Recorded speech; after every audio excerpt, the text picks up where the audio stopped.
Hello, welcome to my channel. और last lecture में हमने बात की थी फंजाई और उसकी प्रॉपर्टीज़ की।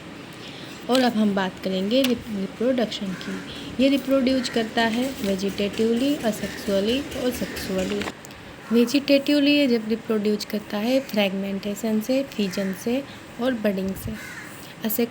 असेक्सुअली जब ये रिप्रोड्यूस करता है तो स्पोर से रिप्रोड्यूस करता है। उसमें जो 3 टाइप के स्पोर्स आते हैं, कोनिडिया, जू स्पोर और स्पोरेंजियोस्पोर। कोनिडिया जो स्पोर्स होते हैं इसमें वो नॉन मोटाइल होते हैं, जबकि जू स्पोर होते हैं वो मोटाइल होते हैं। सेक्सुअल और जब ये सेक्सुअली रिप्रोड्यूस करता है बाई एस्कोस्पोर्स, ऊस्पोर एंड बेसिडियोस्पोर। और इसकी ट्रिक हमने बनाई हुई है ऊ एज बस, ऊस्पोर्स, एस्कोस्पोर्स और बेसिडियोस्पोर्स। जिस बॉडी में बहुत तरह के स्पोर्स बनते हैं उसे हम फ्रूटिंग बॉडी बोलते हैं। सेक्सुअल लाइफ की 3 स्टेज होती है। सेक्सुअल जो स्टेज होती है उसकी 3 स्टेज होती है। इसे आता है पी, के और एम। कैरियोगैमी और मियोसिस। हैप्लॉइड स्ट्रक्चर जब प्लाज्मोगैमी होती है, हैप्लॉइड स्ट्रक्चर में दोनों में तो डाइकैरियोन बनती है।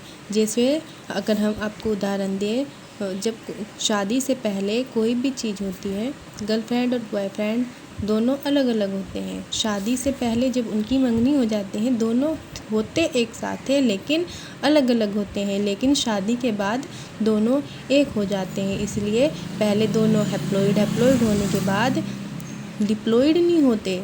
डाइकैरियोन में भी डिप्लॉइड दोनों होते एक साथ है लेकिन अलग अलग होते हैं। फिर डाइकैरियोन के बाद सिंकैरियोन होता है तो डिप्लॉइड बनती है।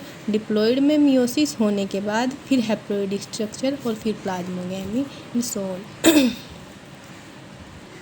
हमने फंजाई को 4 क्लासेस में डिवाइड किया गया है, PABD, और इसका नाम रखा है पाबंदी, PABD। इसमें जो A, B और D होती है ब्रांच्ड और सेप्टेट होती है, जबकि फाइकोमाइसिटीज असेप्टेट और अनब्रांच्ड होती है। ड्यूट्रोमाइसिटीज जो होती है उसमें सेक्सुअल रिप्रोडक्शन नहीं होता तो उसे हम फंजाई इम्परफेक्टाई भी बोलते हैं। हमने फंजाई को 4 पार्ट में डिवाइड किया, उसके 3 बेस रखे गए। Morphology of mycelium. माइसीलियम की मॉर्फोलॉजी वो सेप्टेट होता है या असेप्टेट होता है। Mode of spore formation, spore का फॉर्मेशन कैसा होता है, sexual as well as asexual. Rooting body कैसी होती है, रूटिंग बॉडी बेसिडियोकार्प है या एस्कोकार्प। जिनके अंत में कार्प लगा होता है उसे फ्रूटिंग बॉडी कहते हैं।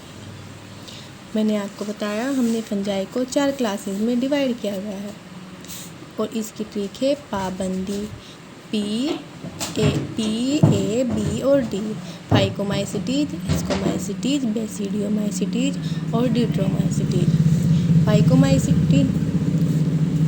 फाइकोमाइसिटीज जो होती है असेप्टेट एंड अनब्रांच्ड होती है, और जो तीनों होती हैं ये सेप्टेट और ब्रांच्ड होती है। और इसमें मैंने आपको बताया ड्यूट्रोमाइसिटीज जो होती है उसमें सेक्सुअल रिप्रोडक्शन नहीं पाया जाता, इसलिए ये फंजाई इम्परफेक्टाई कहते हैं।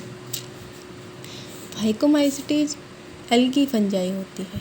इसका जो हैबिटेट होता है मोस्टली एक्वेटिक होती है एंड ग्रो करती है डिकेइंग वुड पे, मॉइस्ट एंड डीप प्लेसेज पे। ऑब्लिगेट पैरासाइट होती है प्लांट्स पे। सिनोसिटिक होती है। सिनोसिटिक मीन्स असेप्टेट एंड मल्टी न्यूक्लिएट। जो इनका हाइपी होता है उसमें मल्टी न्यूक्लियस होते हैं और वो सेप्टा में डिवाइड नहीं होती। जो इनका असेक्सुअल रिप्रोडक्शन पाया जाता है वो जू स्पोर के थ्रू होता है। जू स्पोर हमेशा मोटाइल होता है। एप्लेनोस्पोर इसमें नॉन मोटाइल होते हैं। स्पोरेंजियोस्पोर्स जो होते हैं इसमें मोटाइल और नॉन मोटाइल। इनमें जो जू स्पोर बनते हैं वो मोटाइल और जो एप्लेनोस्पोर बनते हैं वो नॉन मोटाइल होते हैं।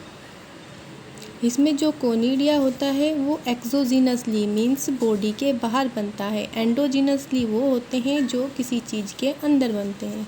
कोनिडिया जो होता है वो एक्सोजीनसली होता है। एग्जाम्पल है इसमें क्लेमाइडोमोनास।